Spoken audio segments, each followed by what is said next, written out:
அல்ஹம்துலில்லாஹ் உடன்குடியிலிருந்து உங்கள் Abu. Indian union முஸ்லீம் league அதுல உள்ள ஷாஜஹான் அவர் பேசுறாரு, டிஎம்கே இன்னும் 50 வருஷத்திற்கு துடைத்து எரியப்பட்டுருச்சு, இதெல்லாம் இங்க எட்டியே பார்க்க முடியாது, அரசியல் ரீதியா அந்த களத்துக்குள்ளேயே டிஎம்கே வர முடியாதுங்கிற அளவுல பேசுறாரு. நாம என்ன சொல்ல வரோம் அப்படின்னு சொன்னால், அரசியலை ஓரளவுக்கு அறிஞ்ச இஸ்லாமியர்கள் திமுகவுக்கு அடிமையா இருக்க மாட்டாங்க, ஆனா விசுவாசியா இருப்பாங்க. அப்படியே இஸ்லாமிய மக்கள் எல்லாருமே திமுகவுக்கு விசுவாசியா இருக்காங்க. திமுக செய்த சில துரோகங்கள் ஏன் இஸ்லாமியர்களால் மறக்கப்படுது அப்படின்னு சொன்னால், இன்றைக்கு இஸ்லாமியர்கள் ஒட்டுமொத்தமாக துடை தெரியப்படுவதற்கான ஒரு சூழ்நிலை நடந்தேறிக்கிட்டு இருக்கு. அதற்காக நிறைய பேர் அரசியல் களத்துல சூழ்ச்சி செஞ்சுக்கிட்டு இருக்காங்க. அப்ப அவங்கெல்லாம் ஒப்பிடும்போது திமுக பரவாயில்லை அப்படின்னு சொல்ற அளவுல தான் இஸ்லாமியர்கள் திமுகவுக்கு சப்போர்ட்டரா என்ன செய்யறாங்க, இருக்கிறாங்க.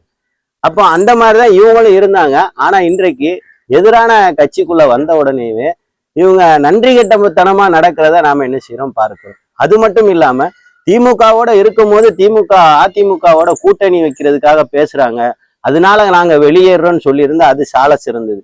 அதே மாதிரி திமுக சமுதாயத்துக்கு எதிராக செயல்படுது, அதனால நாங்க வெளியேறோம்னு சொல்லியிருந்தா நல்லா இருந்திருக்கும்.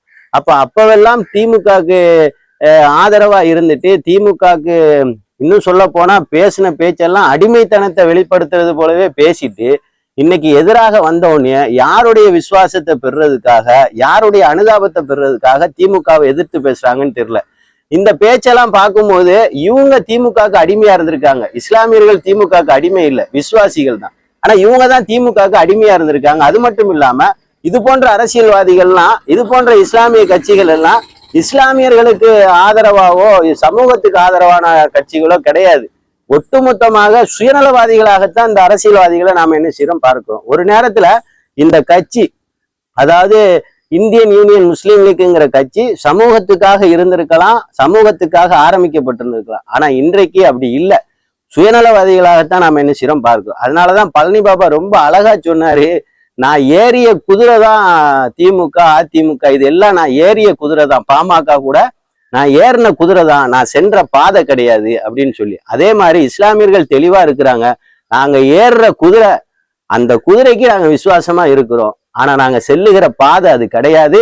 அரசியலுக்காக இஸ்லாமிய மக்கள் ஒரு நாள் என்ன செய்ய மாட்டாங்க, கொள்கை இழக்க மாட்டாங்க. ஆனா அரசியல்வாதிகள் அசால்ட்டா கொள்கை இழந்துடுறீங்க, சுயநலத்தோட என்ன செய்யறீங்க, பேசுறீங்க.